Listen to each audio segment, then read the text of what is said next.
Hello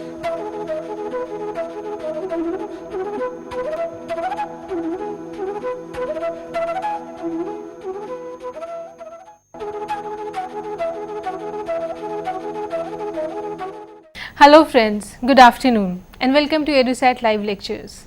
Dear friends, today in immunology we will be talking about applications of immunology. To discuss this topic we have with us our subject expert Dr. Hardeep Kaur. Dr. Hardeep Kaur is Assistant Professor in Department of Zoology in Ramjas College, University of Delhi. Without further ado, I would like to welcome ma'am to our studios and request her to start the lecture. Welcome ma'am. Thank you, Amrit. Dear viewers, today we are coming to the final lecture of immunology where we are dealing with the application of immunology. A very important field. We all agree that immunology is a very important field, and how applied it is, how much it has benefited the human society. So, we will be discussing it in this particular lecture.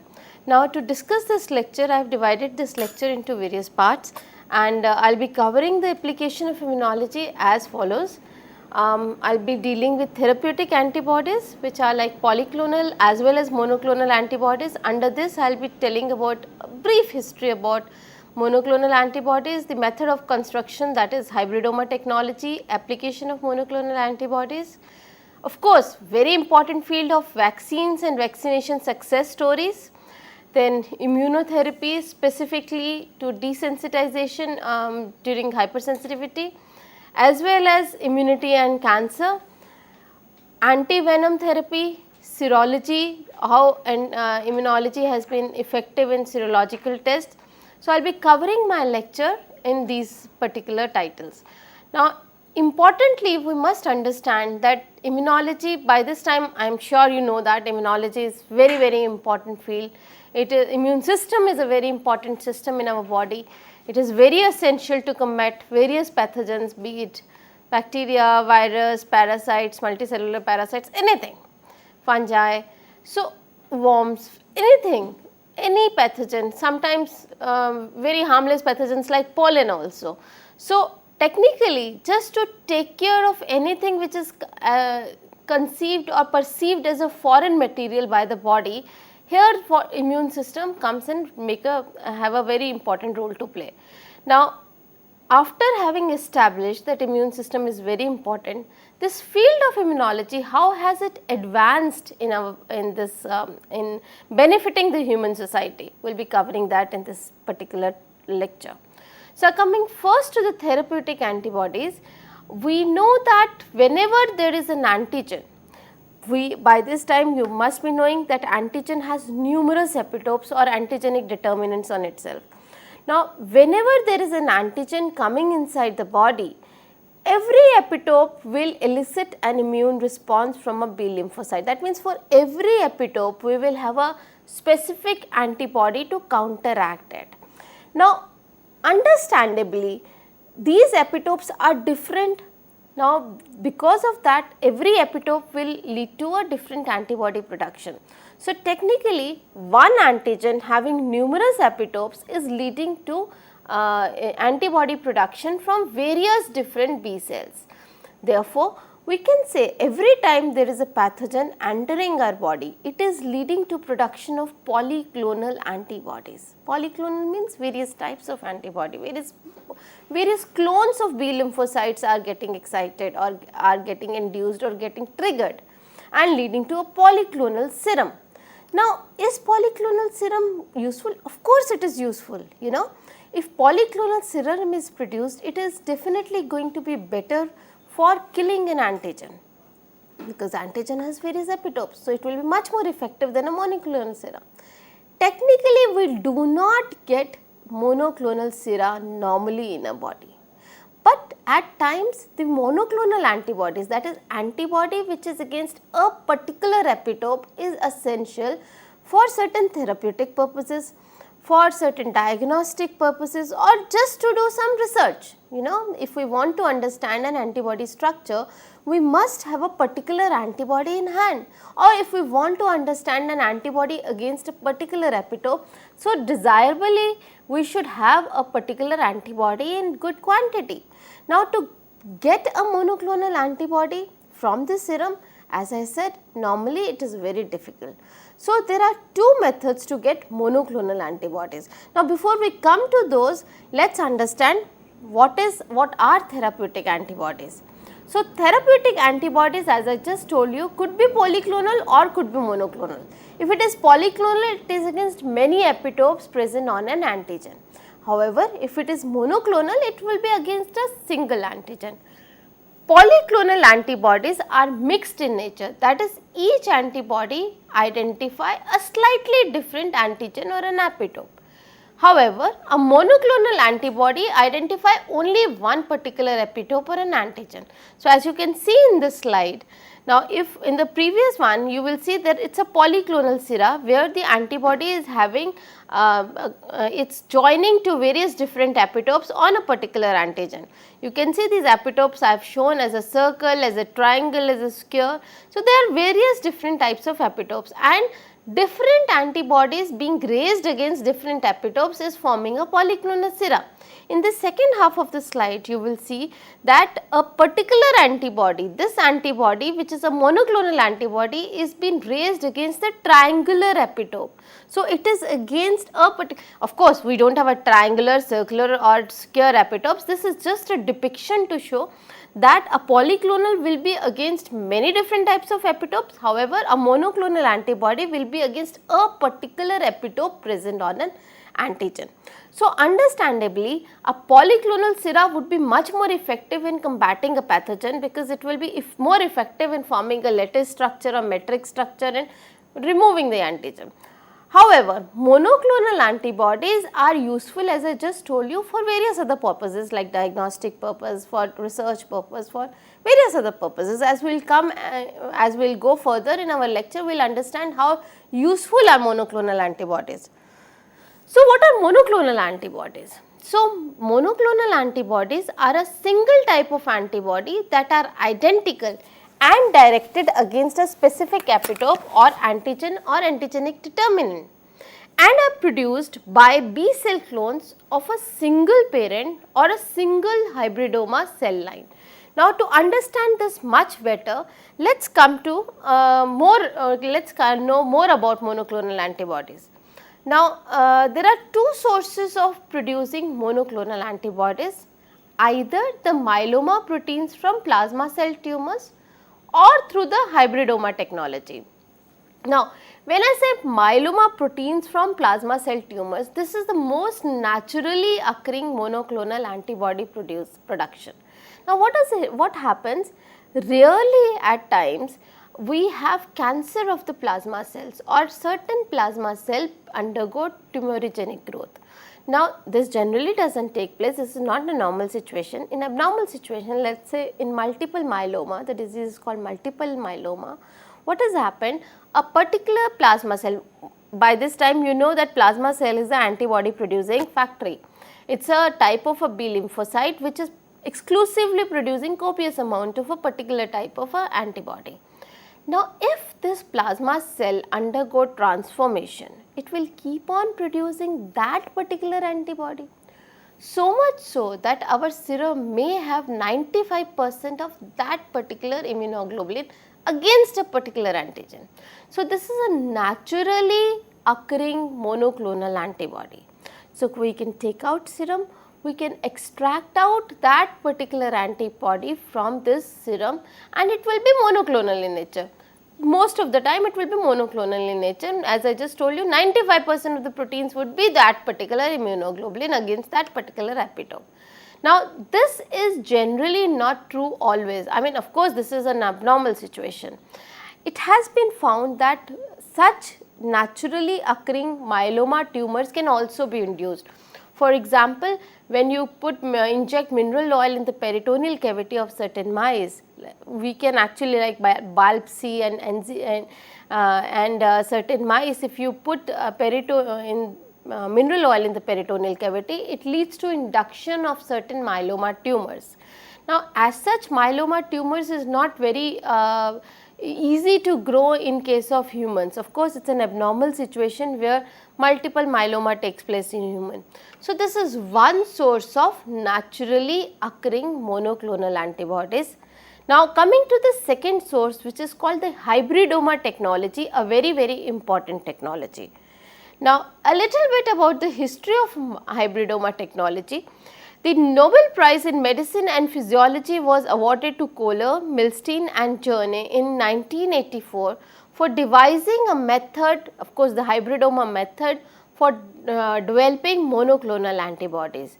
They were together given a Nobel Prize in 1984. Now furthermore, first monoclonal antibody Muromonab CD3 reached the market in 1986, and first totally humanized monoclonal antibody, which is called adalimumab, came out in the market in 2003. Now how to produce a monoclonal antibody by hybridoma technology? Now what happens here, what we do, we must understand that when cells, different cells are cultured in a cell culture, generally there is a tendency of the cells to come and bind to each other or to form a hybridization. Now what happens, these cells could be very different cells. Now when two very different cells comes and bind, they lead to production of certain cell called heterokaryon. Heterokaryon because since the cells are very different from each other, they will have different nuclei. Now generally when they fuse to each other, they will form a fused cell which is called heterokaryon, which has two different types of nuclei. It may lead to further fusion of the nuclei also from the two different cells. Now once the two nuclei fuse, now it becomes a single genetic entity which is having genetic material from two very different parental cells. Now this is the thought behind the development of the hybridoma technology. Now in hybridoma technology, what do? We generally use two different cells. One is a normal body B lymphocyte and the another is a tumorous cell, right. Now what happens, these two cells are joined together in the presence of certain cell fusion agents like PEG, polyethylene glycol, or certain divirus, etc. Generally PEG used.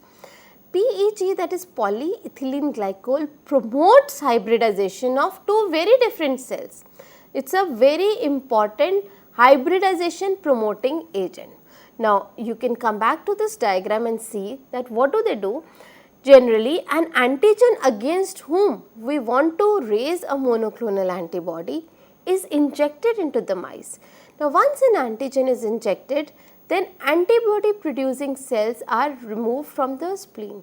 Now it may happen that many different types of B lymphocytes are removed, but generally when it is a single antigen which has been injected, chances are we will be getting more of those plasma cells which are producing antibodies specific against this particular antigen.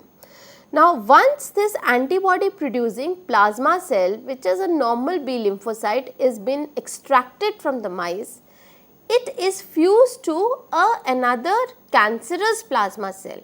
Now what does happen? I mean, when we are fusing a normal B lymphocyte with the cancerous plasma cell, it leads to a fusion product which we call it as hybridoma. Of course, there is lot many important steps into it which I will cover in the next slide. Now this is just to make the matter very simple. These hybridomas are then further cultured and grown. Individual hybridomas are separated and cloned further and then checked for the specificity. For example, we need only those hybridoma which is producing an antibody against our desired antigen. So we take that hybridoma, the clones are tested for desired antibody, and further these desired clones are cultured and frozen, or they are kept alive in the mice. Now hence we can produce monoclonal antibodies. Now as I told you, there is a lot of technicality going into this technique. So let us come to the technical details of this technique. Now first of all, for raising hybridomas, we use a hat selection media. Hat medium has hypoxanthine, aminoterrin and thymidine. Now hat medium is used to select for the growth of hybrids and against the growth of the parental myeloma. We do not want the parental cells to grow, we just want the hybrid cells to grow. So what do? Let us come to this technology. spleen cells producing antibody from the mouse which is immunized against an antigen A. Let's say that spleen cell which is specifically producing an antibody against antigen A is the yellow one out of this green, blue and the yellow. So, this is the yellow one which is producing a specific antibody against an antigen A. Now, we take another myeloma cell, of course, myeloma cells are the tumor cells, so they are immortal in nature. There should be two attributes, very important attributes or properties of these myeloma cells. Of course, myeloma cells are immortal, that is understandable. Two other important attributes that these myeloma cells have is that they are deficient in antibody production. They do not produce any immunoglobulin of their own, and they are deficient in an enzyme called HGPRT. HGPRT is hypoxanthine guanine phosphoribosyl transferase enzyme. I will explain this enzyme again. This is hypoxanthine guanine phosphoribosyl transferase enzyme. Now, what does HGPRT do? Now, in normal cases, HGPRT is responsible for conversion of hypoxanthine, that is binding of hypoxanthine with phosphoribosyl molecule, PPP molecule, and converting into inosine 5' phosphate molecule, IMP, monophosphate molecule. Similarly, it also causes the change of guanine to guanine monophosphate. Now, once this HGPRT is deficient, that means if HGPRT is not there, this hypoxanthine and guanine present in the medium will not be converted to IMP, that is inosine monophosphate and guanine monophosphate. Now, what happens in the myeloma cells when it is lacking HGPRT? This HGPRT is very important in the salvage pathway. We generally produce nucleotide monophosphates through two pathways, de novo pathway and the salvage pathway. Now, de novo pathway is one pathway which is very important in our body. Now, when we are using a HAT medium in hybridoma technology, the aminoterrin which is present is a folate antagonist. Now, being a folate antagonist, it's kind of a poison. Now, aminoterrin does not let the de novo pathway to operate because it's a folate antagonist which is very important for a de novo pathway. So, for a normal B lymphocyte as well as for a myeloma cell, the production of nucleotide monophosphate through de novo pathway is removed. We cannot use de novo pathway now. So, the only pathway which is possible for them to produce nucleotide monophosphate is through the salvage pathway, and we know that for salvage pathway we need HGPRT enzyme. Now, HGPRT is available in the normal B lymphocyte, but as I just told you, the myeloma cell is lacking in HGPRT. So, technically the myeloma cell will not be able to produce nucleotide monophosphate either through de novo or through salvage pathway. However, the normal B lymphocyte which we are using as a parent material can produce nucleotides monophosphate through the salvage pathway. Now, coming up with this particular introduction about the parent cell, let us come to the hybridoma technology again.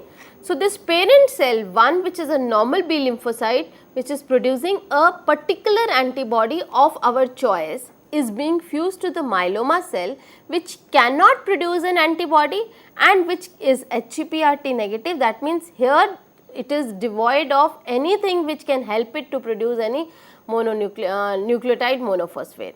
So, once these two cells are fused, what do we get? This can be done in the presence of PEG, that is polyethylene glycol. We get a hybridoma cell. Now, this hybridoma cell is important because hybridoma cell will have important property wherein it is producing an immunoglobulin coming from the parent, because it is having genetic material from both the parent. So, it will be capable of producing immunoglobulin from the same immunoglobulin which the parent was producing, and it is having an immortal growth. It also has a functional HGPRT from the normal parent B lymphocyte. So, coming back to the slide, the hybridoma which is produced is then transferred to the HAT medium. The immortal hybridomas will proliferate. Now, mortal spleen cells and unfused HGPRT negative myeloma cells will perish.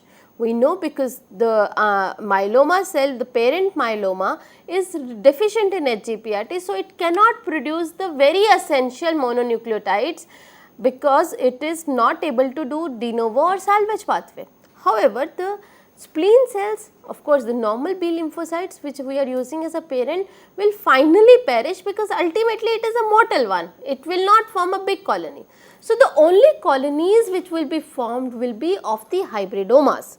Now, we will have to select the hybridomas, we will have to check the hybridoma what immunoglobulin it is producing. So, we finally select that hybridoma which is producing our desired immunoglobulin, the immunoglobulin with which we started with, the parent B lymphocyte producing a desired immunoglobulin against a particular epitope. Now, this hybridoma is further maintained, is further cultured. We can maintain in certain mice which who are immunocompromised mice, we can put these tumors onto the peritoneal cavity and then can raise them on their organs. So, they can be used as a factory for producing a particular monoclonal antibody. Now, hence as you can see go back into the slide, the selected hybridoma that produces an antibody which is specific for antigen A is then selected, and then finally this hybridoma is cultured and maintained. So, it is kind of a factory producing a monoclonal antibody. Now, question is, such hybridomas, is it possible to make such hybridomas in case of mammals also? Now, few important things we must understand specifically in humans. It is very difficult to get a myeloma cell with the 3 attributes, that is of course immortal, myeloma it is immortal, not producing an immunoglobulin and lacking HGPRT. It is very difficult to get a myeloma of these qualities, you know. So, it is kind of difficult to produce hybridomas in case of human. But it has been found that certain times if B lymphocytes are cultured along with Epstein-Barr virus, they undergo let us say a transformation, they become cancerous in nature.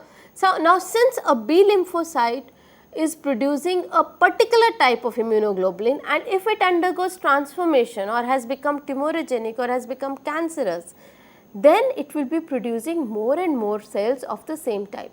So, such kind of immortality can be achieved by culturing certain antibody producing B lymphocytes in the presence of EBV viruses. But generally normally it is a bit difficult to get hybridomas for humans. Now, this is what a repetition of the same hat trick or the hybridoma technology. Here the myeloma cells, I am just repeating it, the myeloma cells have been genetically engineered such that they cannot be using hypoxanthine and thymidine in the HAT medium. Of course, aminoterrin is a poison. So, finally these myeloma cells will die.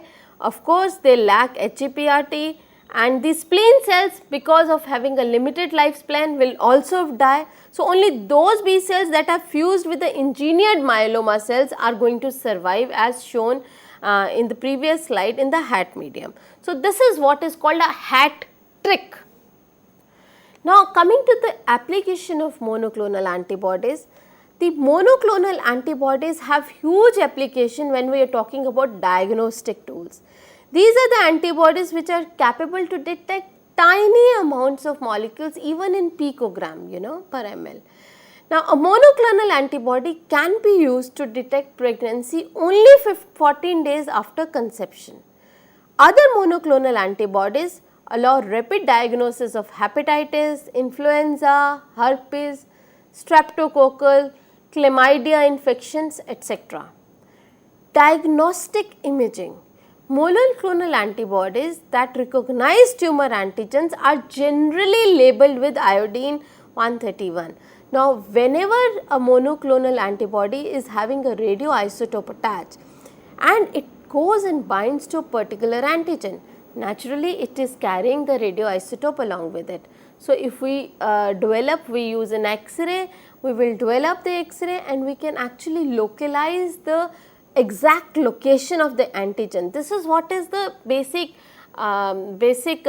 feature about diagnostic imaging. Now, in cancer treatment, now there is a possible treatment for cancer that involves monoclonal antibodies that bind only to the cancer cells which are having a particular antigen, and it induces immunological responses on the target cancer cells. Such antibodies are called naked antibodies. They can be modified for the delivery of toxin. Now, this is immunotoxins is a very important and a rapid field which is coming up. Now, what happens? I will come to this again. Now, in this diagram, if you see, this is what is happening. Now, antibody here is tagged with the radioisotope. This antibody is specific to a particular epitope on the antigen. Now, antigen here, maybe you can call this antigen or an epitope, it is present on the membrane of the lymphoma cell. Lymphoma cell is a tumor cell. Now, what will happen, since this antibody is specific to this antigen, it will carry the radioisotope along with it, and finally this radioisotope will go and will bind to the lymphoma cell. Now, on the other hand, when I am talking about immunotoxin, the same principle can be applied. You can go back to the slide wherein instead of the radioisotope, I have a toxin molecule attached to the monoclonal antibody. Now, this toxin could be a ricin molecule or a Shigella molecule or a diphtheria toxin. Now, if I have, let's come back to the slide again.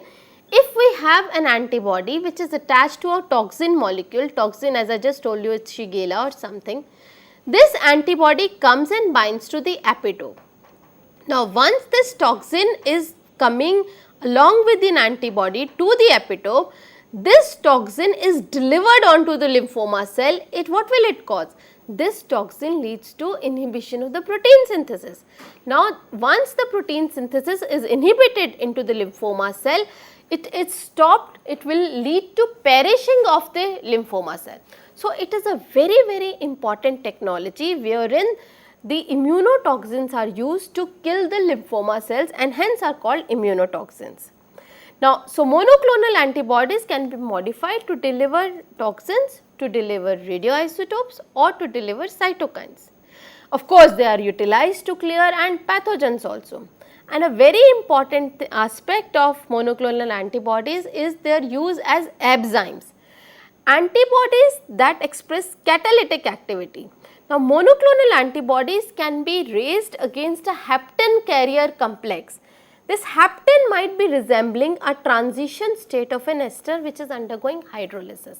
Now, what happens, since this monoclonal antibody has been raised against the transition state, so it will only go and bind to the places where this ester linkage is present.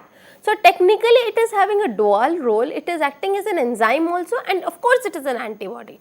So, we call them as catalytic antibodies or enzymes. Finally, these are some of the approved monoclonal antibodies for cancer treatment: Campath for chronic lymphocytic leukemia, Avastin for breast cancer, colon cancer, Abitux for colon cancer, Zevalin for non-Hodgkin lymphoma, etc. Now, they are also used as immunosuppressant. For example, Muromonab CD3 is the first type of murine monoclonal antibodies which is directed against the epsilon chain of the CD3 molecule. Now, this modulates the T cell functioning of both naive T cells and CTLs. Now, once the T cell functioning is impaired, it leads to, it will not cause the transplanted organ. Now, because you see the transplanted organ, if it is considered foreign by our immune system, will be this transplant would be rejected, this graft would be rejected. So, it suppresses the T cell functioning of our body. Mesaliximab is another chimeric monoclonal antibody which is utilized in prevention of acute organ rejection. This monoclonal antibody is 70% human and 30% murine. Now, there are certain side effects of monoclonal antibodies if given intravenously. Now, these side effects maybe most of the times are of allergic in nature, and they can lead to vomiting, diarrhea, low blood pressure as well as rashes. Now, with this I would like to finish the first half of my lecture. I will come to the application of immunology in my second lecture. Thank you very much.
Welcome back, viewers. In this part of application of immunology, we had already dealt with monoclonal antibodies. Now, let us come to the other applications of immunology. Now, a very important, which we cannot deny application, is the coming up or the construction of the vaccines. Vaccines is a very important application of immunology. Now, by this time I am sure you must have understood what is vaccines, and let us come to what are vaccines. Now, this chart you had previously seen in our previous lectures also. We know that immunity is of two types, innate immunity and acquired immunity. Acquired immunity further is of two types, naturally acquired immunity and artificially acquired immunity.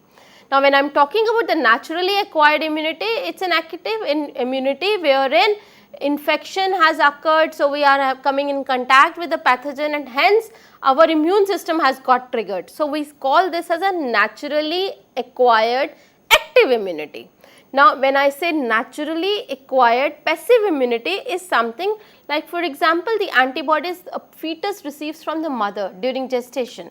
So, via placenta, most of them are IgG antibodies. So, that is a passive immunity, which is a type of an naturally acquired passive immunity. Now, there is another kind which is called artificial acquired active immunity, wherein we are using certain attenuated pathogens.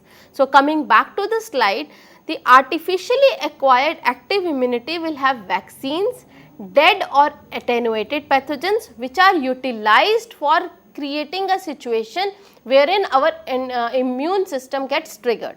Of course, there is a passive artificially acquired immunity also, where we are giving injections of previously formed or priorly formed hyperimmune sera injections are given, wherein we are having a ready-made antibody being given to the patient for effective treatment.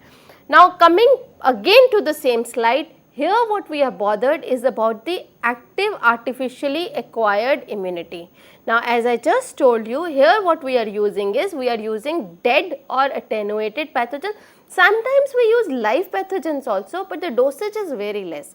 So, we are using it as a vaccine. So, vaccine is being made to trigger the immune response in an individual, and when the pathogen comes second time, here the pathogen is a very weakened pathogen and it is leading to just triggering of the immune system to produce enough immunoglobulins. Now, when that same pathogen comes next time, the body is already ready with its stock of the immunoglobulins, and it will lead to, since it is having a memory B lymphocytes, and it will lead to enhanced production of antibody. That is what is the entire thing behind vaccination. Now, let us come to vaccines. Let us define vaccine. It is a biological preparation that provides active artificial acquired immunity to a particular disease. A vaccine typically contains an agent that resembles a disease causing microorganism and is often made from weakened or killed form of the microbe or its toxin, for example in case of diphtheria, or one of its surface proteins. Now vaccines are very important. As you can see, vaccines prevent more than 2.5 million child deaths every year. Over 100 million children are immunized per year before their first birthday. This is coming from the WHO estimates. Now you can see this is an original caption wherein Dr. Edward Jenner, the British physician, is performing his first vaccination on James Phipp, who is a boy of 8, on May 14, 1796. This is a very historical, very important slide or photograph wherein Edward Jenner is giving the first dose of or first vaccination to James Phipp. Now how exactly the vaccine works? If you see, a vaccine virus causes pig's immune system to produce antibodies but does not make the pig sick. Now as you can see here, the blue is the vaccine which could be a part of a pathogen, attenuated pathogen. Now this blue thing or a blue vaccine or a part of the pathogen is put into a pig. Pig is producing numerous antibodies against it. Now the pig's immune system has now got programmed to produce the right antibodies. So when the pig is again infected with the same pathogen, but this time a virulent pathogen, not an attenuated pathogen, the antibodies that have been previously formed and more antibodies of the same type will be produced, attack it and prevent the pig from getting sick. So this is the working of a vaccine in an individual. In a very layman's language, we have described how a vaccine is working. Now question is, why vaccinate? Now immunization has dramatically reduced the incidence of a number of deadly diseases. For example, a worldwide vaccination program resulted in total global eradication of smallpox in 1980. And in most developed countries, immunization has essentially eliminated diphtheria, polio and neonatal tetanus. This is one of the slide which says congratulations India. This is 2014 slide. It says 3 years since the last reported case of polio was there. This is by the UNICEF. Now of course there is always something like we generally come up with a polio case every year which dampen the spirits. Now this is again another, this is the recent one, this has come up on in Hindustan Times on 12th April 2016, where WHO claims that polio would be totally eradicated in next 12 months, as only 9 cases have been there this year, and effective immunization is the only key which has led to this disease nearing its end. Now important thing is, we have all agreed that vaccine is very important to eradicate all these diseases. Now there is another utility of vaccine specifically in cancer. Now as you can see in the slide, what it has been done, the tumor has been excised and dendritic cell from the same individual who is suffering from this tumor has been taken out. The both of them are mixed together. Dendritic cells will take up the tumor cells and will cleave it into, it will form various epitopes out of this and will show it to the immune system. Immune system will henceforth produce more and more antibodies against this. So this is called a cancer vaccine design. Now more about this cancer vaccine I will deal later in my lecture. So the recent researches in vaccines are, there have been approaches for designing a preventive HIV vaccine, vaccine against dengue. NIH scientists identify new HIV inhibiting proteins. NIH scientists have found cause of rare immune diseases, that is a genetic mutation which leads to cold, allergy, immune deficiency and autoimmunity. NIH have further found a gene that may play a tremendous role in type 1 diabetes. These are some of the recent researches and this has been coming from NIH website. Now next important application of immunology is immunotherapy. Now here I will talk more about the vaccine against cancer as well. So, immunotherapy is to produce a change in the immune function which can be useful for an individual. For example, this change in the immune system can be for desensitization in a hypersensitive reaction. So, you must understand, in hypersensitivity what is happening is we are sensitizing the mast cells and the basophils to produce more and more of histamine. And of course, if this goes uncontrolled, as it generally does in hypersensitivity reaction, it can lead to anaphylactic shock and the person can die also. Now, the effective means is to desensitize this. So, that desensitization is done by immunotherapy.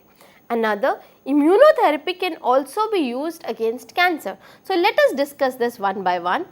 First of all, desensitization reaction. Here, if dendritic cell or other APCs, that is antigen presenting cells, are repeatedly exposed to the same antigen at a low concentration, it is possible to initiate a shift in the regulatory balance between the Th2 pathways. This is the T helper 2 pathway which is important in the allergic reaction, and the non-allergenic Th1 T0 based signaling, which is a general pathway. Now, if we change the Th2 to Th1 pathway, naturally the product of this pathway will also change. So, Th2 generally leads to production of IgE, however, Th1 will lead to production of more and more of IgG.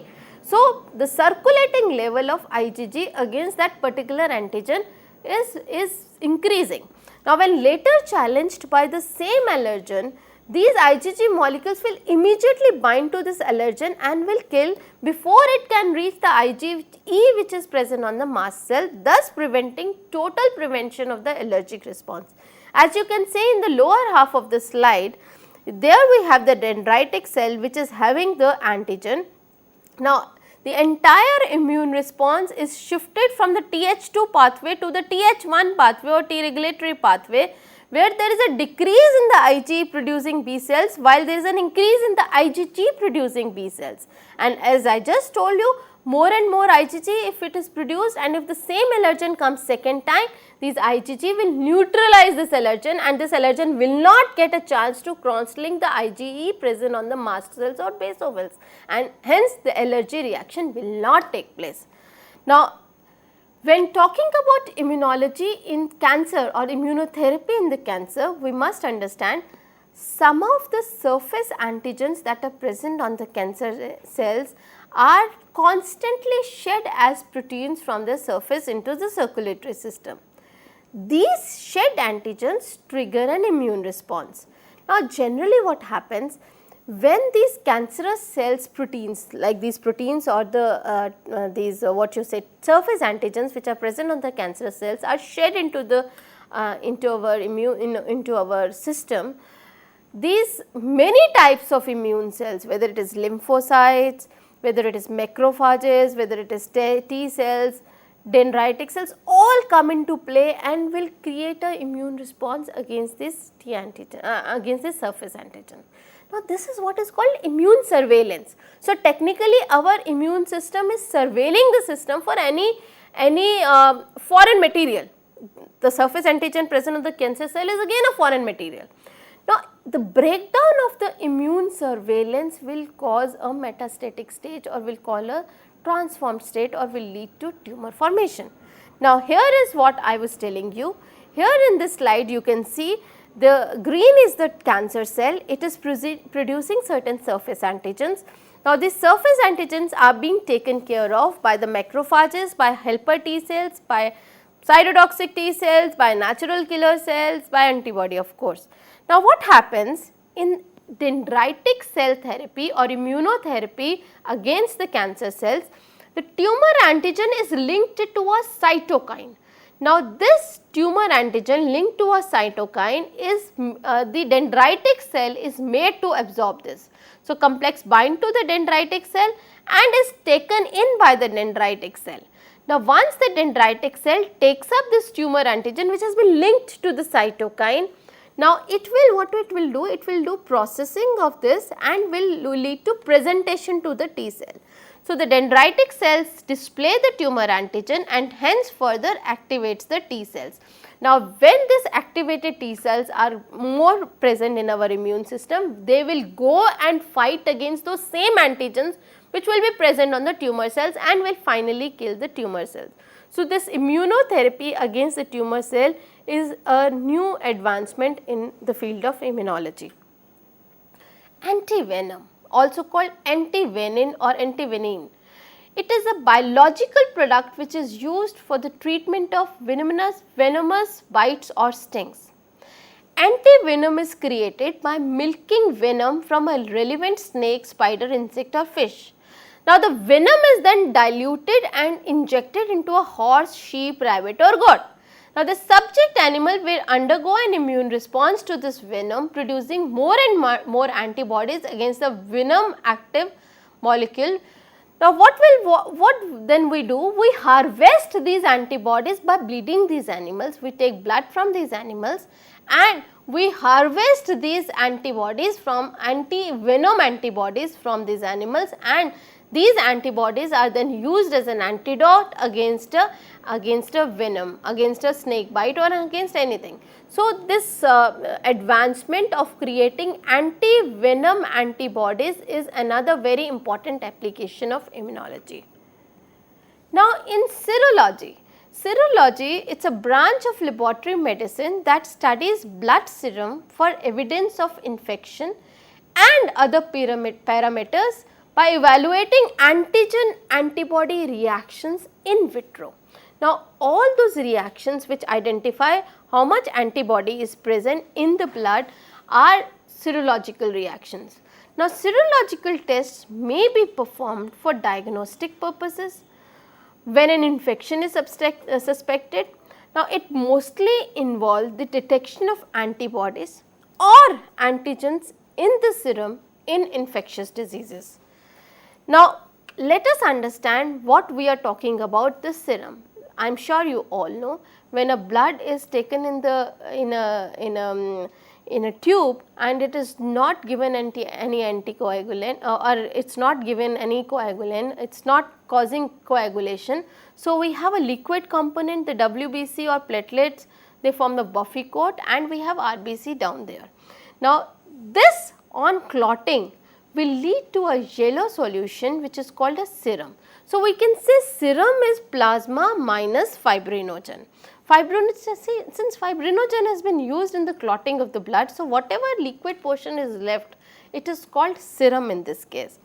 Now, in serological diagnosis of diseases, a blood sample is scanned for the presence of antibody using an antigen of the known specificity.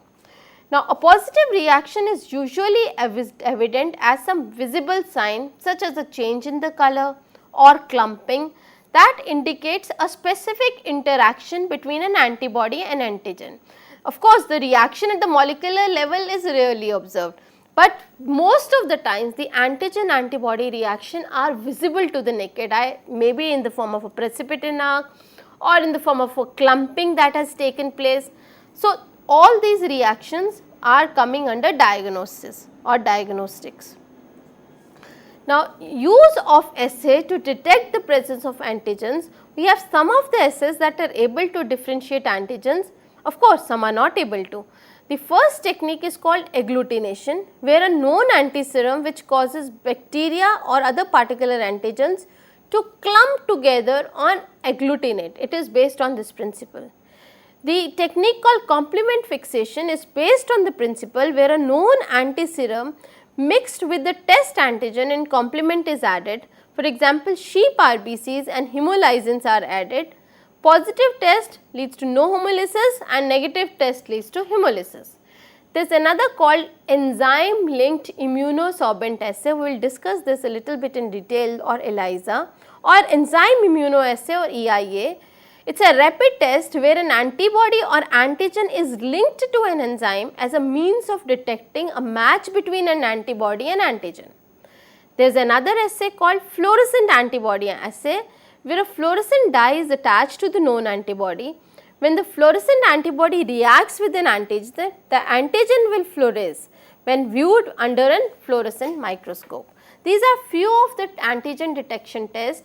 Now, most of them will lead to a visible reaction. There are other methods of antigen antibody detection. They can be agglutination, hemagglutination, agglutination inhibition, viral neutralization tests, radioimmunoassays, immunoblotting, immunochromatography. There are many diagnostic assays. Now, coming to the first very important assay, which is called ELISA or enzyme linked immunosorbent assay.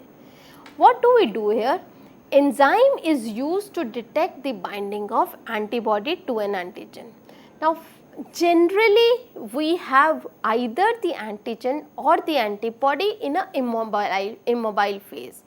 Now, if we have, we will come to this again. This is the slide which shows, in the first one you can see the antigen has been immobilized. We have raised an antibody against it. The antibody is bound to an enzyme. Now, there is a substrate of this enzyme. The enzyme will act on a substrate and the substrate will give rise to a colored product. Now, in the second, this is called a direct ELISA.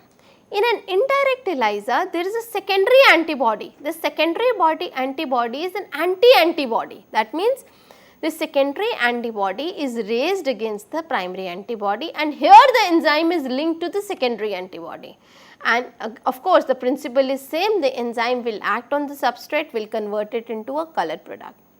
In a sandwich ELISA, we have the antibody which is actually immobilized, which is called the capture antibody. This capture antibody will bind to an antigen because it is a specific antibody. Again, another antibody is present which binds to this antibody, to this antigen which has been captured on the capture antibody, and there is another antibody which is linked to the enzyme. This is called a sandwich ELISA. There is competitive ELISA. So, we have various different types of ELISA which work on the same principle, wherein we have enzyme which is used to detect the binding of an antigen and antibody. Enzyme converts the colorless substrate into a colored product, indicating the presence of antibody-antigen complex. So, ELISA can be used to detect either the presence of antigen, as I just told you, wherein antigen was in the, maybe antigen is used in the serum and antibody is immobilized, or it can be used to detect the presence of a specific antibody. Now, these are the types of ELISA present. Now, what are the applications of ELISA? Applications of ELISA include, we can find out the amount of antibody present in the serum. We know that this particular individual has been vaccinated, let us say, through a attenuated pathogen, antibody has been raised. Now, we must understand how much titer of an antibody has been produced. Now, we do need a stipulated amount of titer for a person to be claimed to be vaccinated. So, to understand the serum antibody concentration, it is a very important application of ELISA. Also, to detect the potential food allergens, like in case of milk, peanut, walnut, almonds and eggs. If we want to understand, if we want to find out the potential food allergens, we can also perform ELISA. Also in diagnosis, for example, whenever there is a disease outbreaks, we have certain kits which tracks the spread of the disease, for example, for HIV, bird flu, common colds, cholera, STD, etc. For detection of antigen, example in case of pregnancy hormones. Now, most of these ELISA which are based for detection of pregnancy hormones, they work to check the presence of HCG, which is human chorionic gonadotrophins. Now, here what we use is, we use a particular antibody which is specifically raised against HCG. This antibody is generally immobilized on the kit. So, when the urine containing HCG is put onto this, the HCG will come and bind to the antibody, and antibody being linked to the enzyme will give us a colored reaction. This is what is the principle behind most of the pregnancy kits. So, detection of antigen is being done by ELISA techniques, for example, as I just told you, pregnancy hormones, drug allergens, genetically modified organisms, that is GMOs, mad cow diseases, etc. Also, detection of antibodies in blood sample for past exposure to diseases like Lyme disease, trichinosis, HIV, bird flu, etc. These are various applications of ELISA. With this, I would like to come to the end of my lecture. Thank you very much. Hope it is very useful for you and you have understood the application of immunology in your study. Thank you so much. On that note, I would like to thank ma'am for this very enriching discussion, and thank you dear friends for watching our show. Hopefully you have come to understand what immunology is all about and you have come to benefit from this. On that note, thank you dear friends for watching our show. Stay tuned and keep watching. Thank you.